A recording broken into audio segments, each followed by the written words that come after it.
नमस्कार प्यारे साथियों, कैसे हैं आप सभी। मैं विक्की मल्होत्रा एक बार फिर से आप लोगों का स्वागत करता हूं आप सभी के अपने प्यारे से यूट्यूब चैनल पावर ऑफ ज्ञान क्लासेस के आज के इस बेहतरीन सी क्लास में। साथियों देखिए, आज हम करेंगे सुमित्रानंदन पंत जी का जीवन परिचय। हालांकि ये जीवन परिचय बहुत ज़्यादा इम्पॉर्टेंट है और ये हमारे प्रीवियस ईयर क्वेश्चन पेपर में लगातार पूछा जा रहा है। अच्छा, ये बताइए, सुमित्रानंदन पंत जी जो हैं वो हमारे पद्यांश के लेखक हैं और सुमित्रानंदन पंत जी ने चींटी शीर्षक को लिखा है। अच्छा, यहाँ पर क्या है, सुमित्रानंदन पंत जी का जीवन परिचय। हालांकि हर जीवन परिचय में मैंने आपको एक जीवन परिचय बताने के साथ साथ एक पेपर में लिखने का बेहतर तरीका भी बताया है। तो आज भी हम एक बेहतर तरीका बताएंगे आपको पेपर में लिखने का। यदि आपने इसके पहली वाली वीडियो मैंने बहुत सारे जीवन परिचय करा दिया है, यदि आपने नहीं देखा है जीवन परिचय भाई, तो जा करके बहुत ही अच्छी तरीके से देख लीजिएगा। और यहाँ पर देखिए हर एक चीज़ों को कितनी आसान शब्दों में लिखा गया है, तो ध्यान से समझिएगा। सबसे पहली बात, अगर हम किसी भी लेखक का या किसी भी कवि का जीवन परिचय देखते हैं तो हमें एक फ्लो चार्ट की आवश्यकता होती है। मतलब हमें एक फ्लो चार्ट बना लेना है। ये फ्लो चार्ट का महत्व क्या है भाई? ये फ्लो चार्ट एक लिखने का बेहतर तरीका के साथ साथ ये हमें जीवन परिचय याद कराने में मदद भी करता है। फ्लो चार्ट में हमें क्या लिखना होता है, अब ये बातें आती हैं। देखिए भाई, फ्लो चार्ट में हमें उस लेखक की या उस कवि की हमें मेन बातें लिखनी होती हैं। मेन बातें जैसे क्या हैं? नाम सुमित्रानंदन पंत, जन्म 20 मई 1900 ईस्वी में, उसके बाद जन्म स्थान कौसानी ग्राम में, पिता का नाम गंगादत्त पंत, माता का नाम सरस्वती देवी, पालन पोषण जो है बुआ के द्वारा हुआ था सुमित्रानंदन पंत जी का, मृत्यु 28 दिसंबर 1977 ईस्वी में, और रचनाएं जो है नौका विहार। हालांकि मैंने रचनाएं और भी लिख दिया है, देखिए यहाँ पर इतनी सारी रचनाओं को मैंने लिखा है। हमें पेपर में कोई एक रचनाएं लिखनी होगी, तो यहाँ पर भाई आपने इतना क्यों रचनाएं लिखा है? इतनी रचनाएं क्या लिखने की आवश्यकता थी? तो देखिए मैंने रचनाएं इसलिए यहाँ पर इतना सारा लिखा गया है, अगर आपके पेपर में रचनाएं आ जाती हैं इनमें में से कोई एक, जैसे पूछ ले काला और बूढ़ा चाँद के लेखक कौन है? सुमित्रानंदन पंत जी। आपका एक नंबर व विकल्प भी में यहाँ से क्लियर हो जाएगा। अगर हमारे पेपर में ये आ जाता है तब की बात है। तो देखिए भाई, मैंने क्या बताया, मैंने आपको बता दिया फ्लो चार्ट। फ्लो चार्ट में लिखनी होती है हमें उस लेखक की मेन बातें, ठीक है।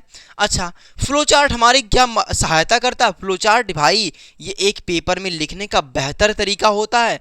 बेहतर तरीका होने के साथ साथ ये हमें आसानी से याद कराने में, उस लेखक का या उस कवि का जीवन परिचय याद कराने में मदद करता है। अब हम देखते हैं विस्तार में जीवन परिचय।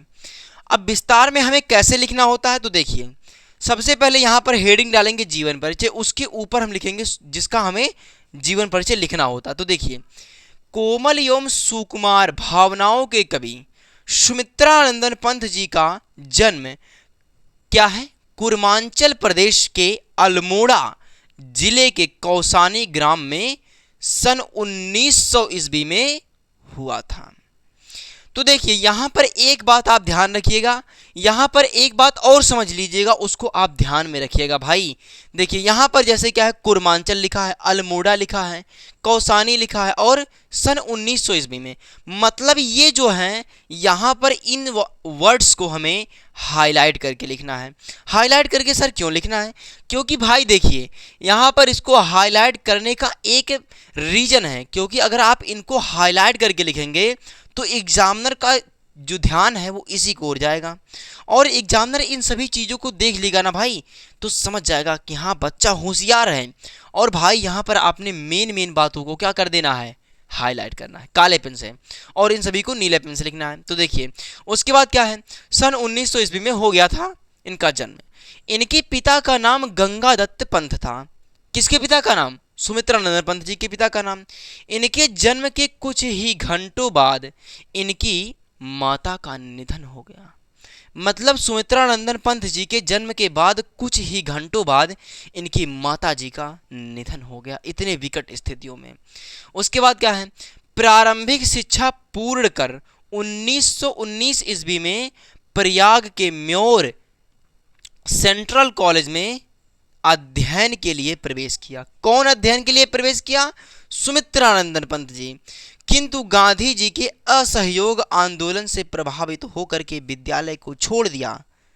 सुमित्रानंदन पंत जी गांधी जी के जो असहयोग आंदोलन थे उनसे प्रभावित होकर के सुमित्रानंदन पंत जी ने विद्यालय को छोड़ दिया और सन 1942 ईस्वी में भारत छोड़ो आंदोलन से प्रेरित होकर के लोक नायक नामक सांस्कृतिक पीठ की स्थापना की और सन 1976 ईस्वी में भारत सरकार ने इनकी साहित्यिक सेवाओं को पद्मभूषण की उपाधि से सम्मानित किया।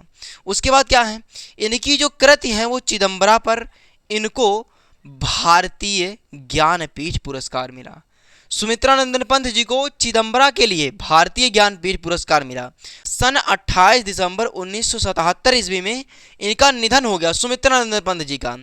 रचनाएं जो हैं काला और बूढ़ा चाँद, स्वर्ण धूलि, युगपथ, युगांत, युगवाणी, नौका विहार आदि इनकी रचनाएं थी। हालांकि हमारे पेपर में कोई एक रचनाएं लिखनी होगी, यहाँ पर कोई सा भी, चाहे हम गद्य का कर रहे हों चाहे पद्य के लेखक का कर रहे हों, हमें रचनाएं एक लिखनी होंगी। ध्यान से समझिएगा, रचनाएं एक लिखनी होगी। यहाँ पर इतनी सारी रचनाओं को लिखने का कारण है, यहाँ से आपके पेपर में बहुविकल्प भी बन सकते हैं। तो साथियों, मैं आशा करता हूँ कि ये सुमित्रानंदन पंत जी का जो जीवन परिचय है आपको बहुत अच्छी तरीके से समझ में आ गया होगा। यदि आपने इनको बहुत अच्छी तरीके से समझ लिया है तो एक बार इसको और पढ़िएगा। तो साथियों, आज की क्लास को यहीं तक रखते हैं। अगर आपको वीडियो अच्छी लगी हो तो लाइक, सब्सक्राइब, कमेंट जरूर कीजिएगा और साथियों इसको वीडियो को अपने साथियों के साथ भी शेयर कीजिएगा। Thank you.